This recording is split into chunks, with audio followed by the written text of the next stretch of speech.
In this episode of the Hospo Dojo podcast, Leah Glynn, editor of Time Out Melbourne, explores what makes Melbourne's hospitality scene so unique, the importance of community, and tips for venues to make a genuine impact through storytelling.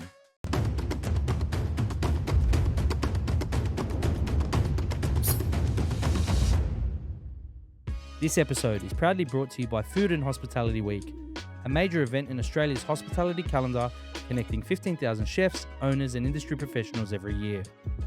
Leah Glynn, always been in Melbourne? Yeah, born and bred, yeah. Whereabouts? Kind of out, like, just past Essendon area. Okay. Yeah, so always lived out that way. And Tell us a little about Essendon.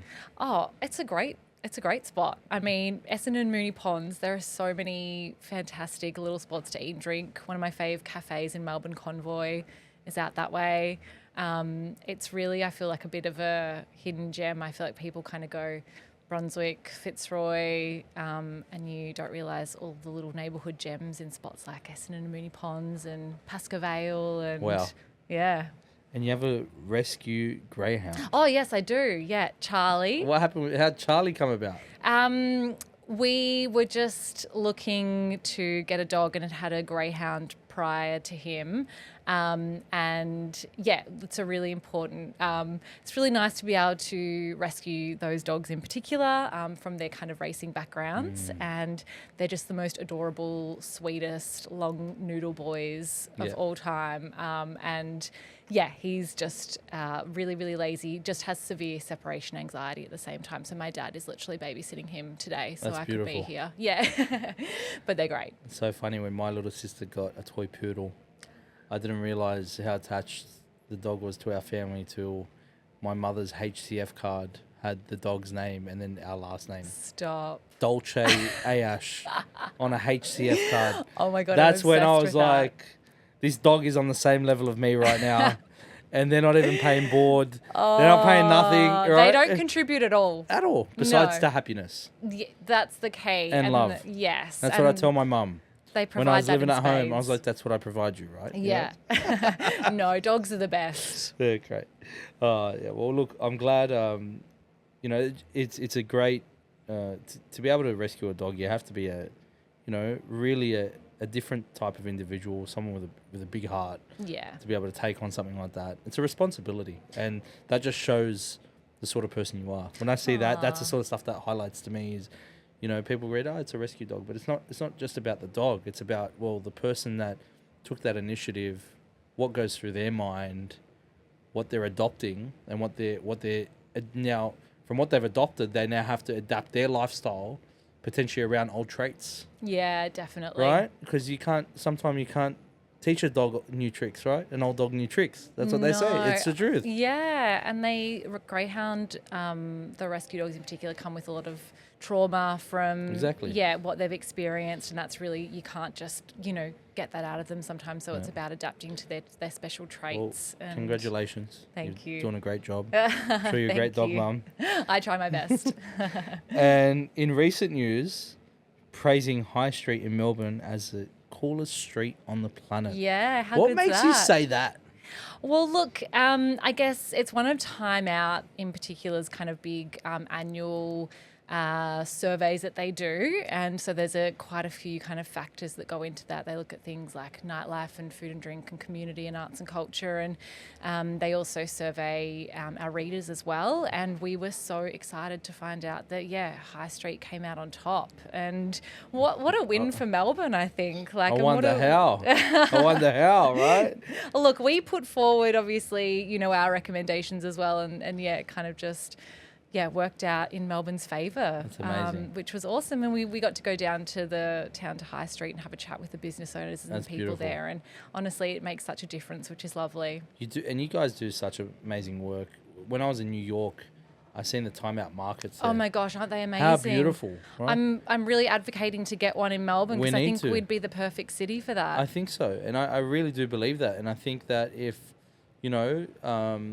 the government needs to get behind it with Time Out, because I know it's not just a one-person contribution. Yeah. It's got to be multifaceted. And I think, Time Out's been doing amazing work for the hospitality industry for many years.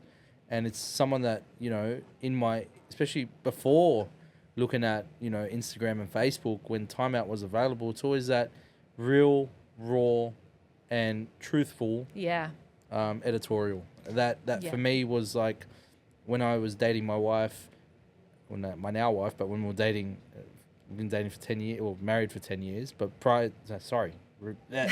married for 5, together for 10, and in my first couple of years, I always looked at timeouts on where to go and why we should go there, you know? And, it's great, obviously that. So from what I sort of want to understand from a timeout perspective is when you're deciding which venues to feature in timeout, what do you tend to look for, and what makes a place really stand out to you?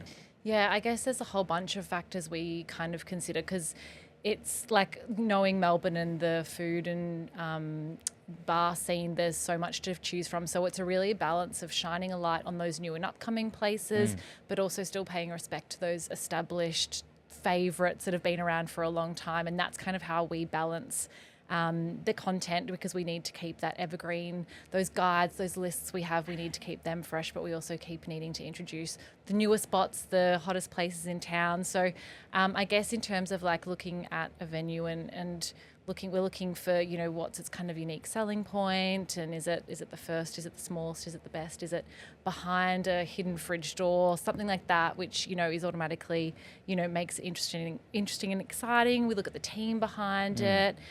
We look at whether a venue can provide us with great imagery, because we're trying to sell that, on our website and on social media, and so you need that instant imagery to kind of capture as well. Guys, if you know your food's great, invest in your media. Oh my God, 100%. Because that helps the editor make it a lot easier in that process. Absolutely. Because that's just another stepping stone, right? Yep. Sometimes it's just as simple as being able to tell us exactly what your venue is about in a really simple, digestible, bite-sized way. Sorry to use all those food analogies. Can you tell us exactly what the team is behind it and the great imagery, and then let us kind of do the rest and share that with our audience as well. And, a great social media presence helps too, because I think so many people in the world now are really using social media as like a search engine, as like a Google tool to find out where they want to go. Google's now referencing their SEO, this big word of SEO. Oh my gosh. Search engine optimization that everyone knows about. Yeah. They're referencing social platforms now before anything, right? Yeah. So, truth be told, guys, invest in your media. Don't just use ChatGPT, please. No. Okay.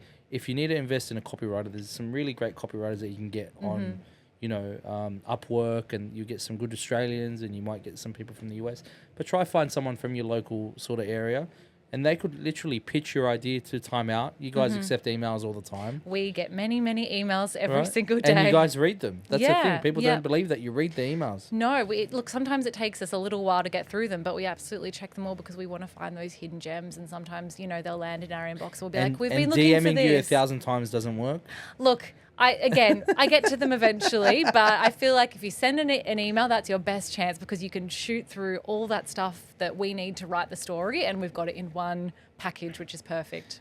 Now, let's see. If you're listening to this podcast, you can message me, and then I'll message her, and we'll see how quick we can get it out. We'll see if that works. Good connection. You like that, huh? Yeah. Well, but you got to hit the guide first. So make sure you hit those points, and then... And then I'll proof it. If my team don't like it, they'll send it back to you. All right? So we'll help you with that one, because I know I'm going to get a lot of messages after this saying we want to get on Time Out. We want to get on Time Out. So love that. So send if them my I'm going way. to filter it, we'll see how we go. Yeah, amazing. For you, in general, Leah, what elements turn a meal into a memorable piece? Oh, gosh. I feel like it's... there's so many things to consider, but for me, it's the energy of the space. It's the people you encounter there.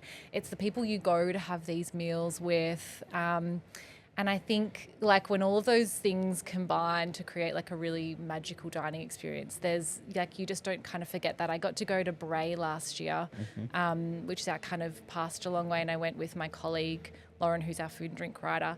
And we just went on this beautiful Saturday, sun was shining. We had the longest, most luxurious lunch, and just the story behind the food there, and the way that the staff were just so engaging. Every little piece just kind of combined to a magical moment. Some things just marry up. Like there's a place in the Hunter region that my wife and I go to, but it's got to be super sunny.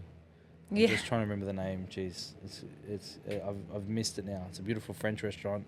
It's in the back of my. I'm gonna walk out of this podcast and remember it. But again, sun's got to shine. Yeah. Food's got to be on point. Yeah. Food's always on point, but it's just if it's raining, it's horrible. Yeah. And there are some venues that are like that. Yeah. And I guess, you know, the one thing that Melbourne does though is put on a show when it is raining. Oh, Melbourne's a great winter city because I feel like that's when you can go down and find like cozy hidden gems and like a comfy. Sydney's warm not built pub. for that. No, absolutely not. As a Sydney sider, I'm telling you now, we're not built for it. No, Melbourne's definitely got Sydney on that one. I would say 1,000%. Yeah, 1,000%. Looking ahead in what's to come, what kind of food stories do you think we'll be seeing more of, or that you hope we'll see more of in the next few years? Yeah, I really like the idea of just being able to champion and continue championing the people behind all of our like food stories. I think that's really important, is telling that human element, and I hope we can continue to do that. And I hope to see just a lot more. I mean, it's a really tough time in the hospo industry at the moment, so I just want to see a lot more really like feel good stories, lots of amazing openings, and a lot more kind of things that just showcase and put Melbourne on the map as kind of that culinary destination, because I think we are absolutely world class with our offerings and what we do here in Melbourne. So continuing to put Melbourne on the map on like a global scale. Well, let's highlight that last point, and we'll wrap up on this last question. For those venue owners or chefs who want to share their story better, what advice, like if you look down this barrel of the camera right now, look, I want you to look at it as if you're talking to someone. What advice would you give them about making their message, what advice would you give them about making their message resonate? Making the message resonate. I feel like if you've got the passion and you've got the drive behind it, that goes so far, and like really just, creating what you believe is the most wonderful dining experience and sharing that with people. And I think that's honestly what resonates. When you've got that love and passion and drive behind it, people will go in and they'll feel that, and they'll feel that in the food that you're producing, the vibe and energy you're creating, and the offering that you're serving up. So if you can do that, honestly, I think that goes a long way. Leah Glynn, you've been amazing. Oh, thanks for having me.